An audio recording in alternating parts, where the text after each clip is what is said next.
አረ እነዚህ ሰገጦች ጅሎች እንደሆናችሁ ነው የተረዳው በዛሬ ቪዲዮ ላይ ማለት ነው። 6-0 ያልተማራችሁ ጅሎች ማለት ነው። እግዚአብሔር እናንተ ቀሚስ ሊበሱ የወንዶች አልጮች ማለት ነው። አንዳችሁ የሆነ የበሰለ ሰው የለም እንዴ? 6-0 ናችሁ ያልተማራችሁ ማለት ነው። እንዴ የልጅ እናት የሆነች ሴት ወልዳ እንኳን 4 ወር ያልሞላችሁ ተንበርክኮ ቀለበቱን ተቀበይ። ይሄ ደስታ የሚባል ሰውዬ ማለት ነው። አንተ እኮ ሩታ እኮ ከህይወቴ ውጣልኝ ብላ እኮ ባለፈው ከህይወቷ እኮ አስወጥታለች። ለምን ተመልሶ እንደመጣ አላውቅም። ምን አለ ሩታ በደንብ ብትመቺ ማለት ነው፣ በጥፊ ማለት ነው። አንገቴን ብትራሽልኝ ማለት ነው። ይሄው ትንሽ ነበረ ጥፊ ማለት ነው። በደንብ ብትሰጪ ጥሩ ነበረ። እነዚህ ጅሎች ማለት ነው እንዴ በቃ ቀለበት ተንበርክኮ ማድረግ በቃ እናንተ ቀልድ ነው አይደል? ይቃን ያደረጋችሁ አይደለ?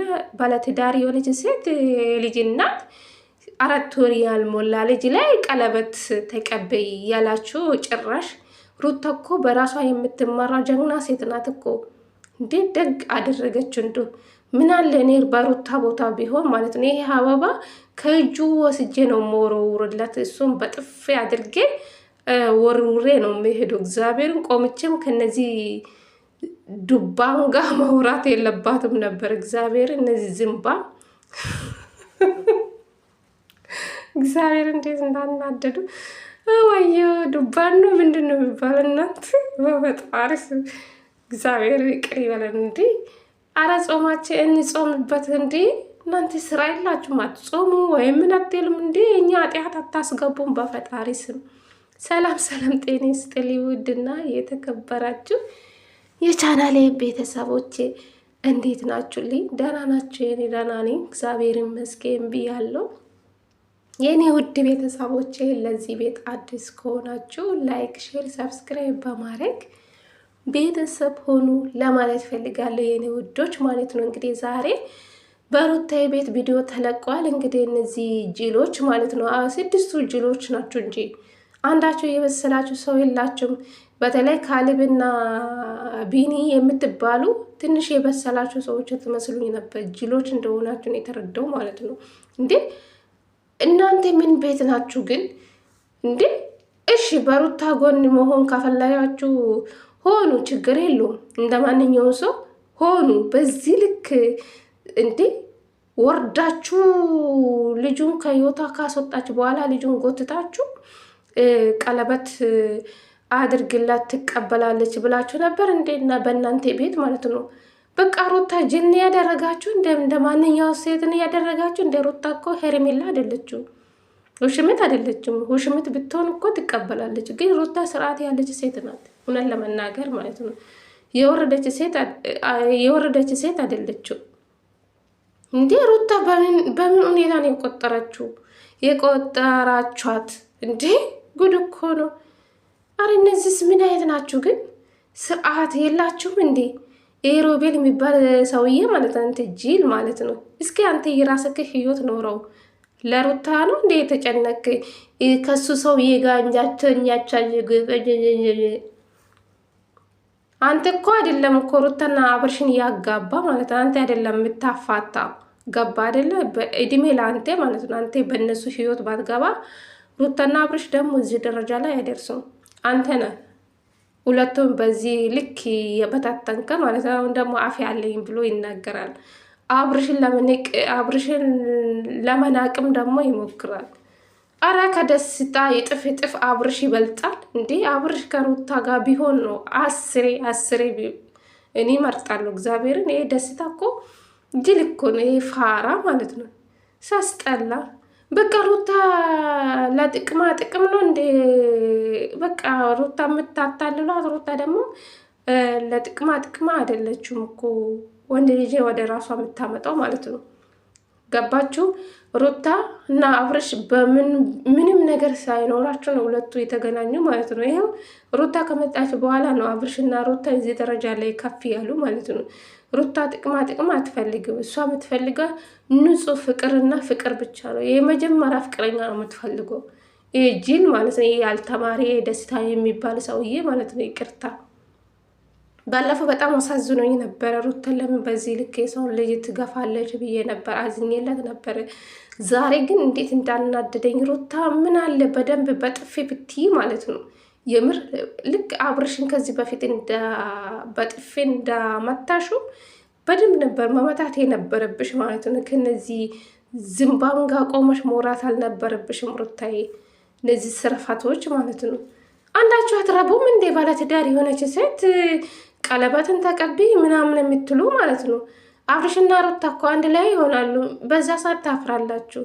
ሮቤል ደግሞ እኔ ነኝ ለአንቺ ህይወት የምኖርልሽ እኔ ነኝ እኔ የምልሽ ስሚ ይላል እንዴ? ሩታ እስከ ዛሬ ልብ ልብን ስለሰጣክ በቃ ዛሬ ላይ ወጥ ረገጥከ ማለት ጭራሽ አበባ ቀለበት ይዛችሁ ሩታን ሳፕራይዝ ታደርጋላችሁ። ሩታ ደግሞ መቼ ስራ አጠች? ከህይወታ ያስወጣችሁ እሷ ከሱ ጋር ደግሞ ቀለበት አድርጋ ለመኖርም እቅድ የላትም። የሚገርም ነገር ሮቤል የሚባል ሰውዬ ደስታ ማለት ነው። አንተ ጂል ማለት ነው። አንተም ደግሞ ከሰው ህይወት ውጣ በቃ ውጣልን ብላለች አይደለ? ወርቅክን በቃ አልፈልግም ብላ ያንተ ወርቅ መልሳለች አይደለ? ከህይወቴ ወደ ህይወቴ አትመጣ አልፈልግም ብላ ነው በስነ ስርዓት ነው የሸኘችን። ዛሬ አበባ ይዛ ቀለበትን ይዞ የፍቅር ጥያቄ ሳትቀበላ ታገበኛለሽ ወይ ብሎ ሰው በርክካ እንደ ይጅል ማለት ነው። ተዋርደሃል። አንድ ብቻ አይደለም ከሁለቴ ነው የተንበረከከ። እናንተ በስማ በፈጣሪ እኔ እንጃ የወንዶች ጅሎች እናንተን አዩ እንዴ! ስድስቱ እኮ አይረቡም ጋይስ፣ አይረቡም ስድስቱ። እንዴ ባለትዳር የሆነች ሴት ተንበርክኮ ታገበኛለሽ ብሎ ይጠይቃል እንዴ? ቱ አንተ የወንክ የወንድ ልጫ ማለት ነው። ሩታ ደግሞ መቼ ስራ አጠች ከአንተ ጋር የምትሆነው ማለት ነው። አርፋ ልጇን ምን ማሳደግ አለባት እንጂ ከአንተ ጋር ሩታ ፍላጎት ብትኖር እኮ ትቀጥል ነበር። ለአንተ ምንም ስሜት የለኝም ሞክሬ ነበር አልቻልኩም፣ በቃ አልፈልገውም ውጣልኝ ብላለች እኮ። አስወጣች። ለምን ተመልሳ እንደመጣ አላውቅም።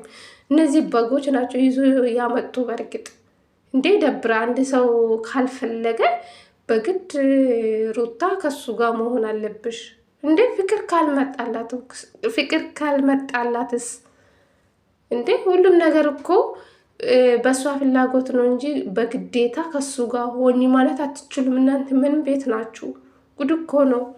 ሩታ ደግ አደረገች እንዴ? ሴት ልጅ የራሷ ስታስከብር በዚህ ልክ ጥሩ ነው እንዴ? ይደብራል። ጭራሽን ተንበርክኮ ጅል እኮ ነው። ደስታ የሚባል ሰውዬ ማለት ነው። ደግሞ ይህ አግብቼ በቃ ሰለችኝ እዚህ አገር። አንተ ከኢትዮጵያ አልወጣም ሲጀመር ማለት ነው።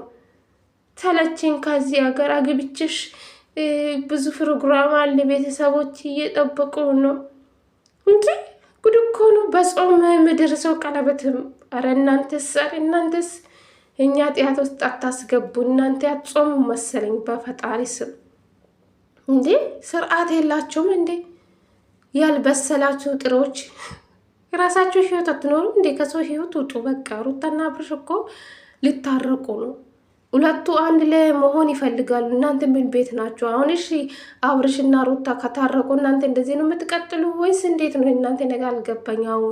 እስከ ዛሬ በአብርሽና በሩታ ሸቀላችሁ። ሁለቱ አንድ ስትሆኑም እንደዚህ በአብርሽና በሩታ ነው እንዴ ፎቶ ለጥፋችሁ የምትመጡ? እኔ ይሄ ነው ግራ የገባኝ አሁን ላይ። እስቲ ባልና ሚስት ከታረቁ እናንተ ምን እንደምትሆኑ አላውቅም። የእናንተ ቻናል እንደዚህ ነው የሚሞተው እርግጠኛ ነኝ። 10,000 የምታይላቸው ብዩ አይኖሩም። በዚህ ሁኔታ አመት ሙሉ እኮ ነው በሩታና በአብርሽ የሸቀላችሁ ማለት ነው። እነሱ ትዳራቸውን በትኖ እናንተን ለማሳደግ በዚህ ደረጃ ላይ ደረሱ ሩታና አብርሽ። አሁን ሩታና አብርሽ አንድ ላይ ሲሆኑ ምን እንደምትሆኑ አላውቅም። ይሄ ደስታ የሚባል ሰውዬ ውጣ ከነሱ መሀል ማለት ነው። ሩታና አብርሽ ልታረቁ ነው። የምን ቀለበት ነው ተንበርክኮ እዚህ ደረጃ ላይ እንዴ? ማንበርከኩን የገረበኝ ጋይስ። ሩታ ምን አለ አንገት የምታራሽልኝ ማለት ነው። ይሄ ደስታ የሚባል ሰውዬ በደንብ ማመታት ነበረብሽ፣ ዳግም እንዳይመጣብሽ ማለት ነው። እነዚህ ጅሎች እንዴ! ቀለበት በቃ ቀልድ ነው ያደረጋችሁ እንዴ? ጉድ እኮ ነው። ለማንኛውም ቤተሰብ ትንሽ ተናድጄ ነበረ። ብቻ እኛም በጾም እኮ ክፉ ቃል በቃ እኔ እንጃ። እኔ መናገር አልፈልግም ነበር ስላናደዱኝ ነው። እግዚአብሔርን እንዲህ ኃጢአት ውስጥ አታስገቡ። እናንተ ባትጾሙ ማለት ነው። እናንተ እምነት ምን እንደሆነ አናቅም። ጉድ እኮ ነው። ማረሚን ይላል እዚህ ጋር ጅል። ደስታ የሚባል ሰውዬ ማረሚ በአንተ ስም አይጠራም። ገባ ጅል። ዝም ብሎ ማረሚ ማረሚን ስሉ እኮ ሲምሉ እንዴት እንደምናደዱ እንዴ! ጉድ እኮ ነው።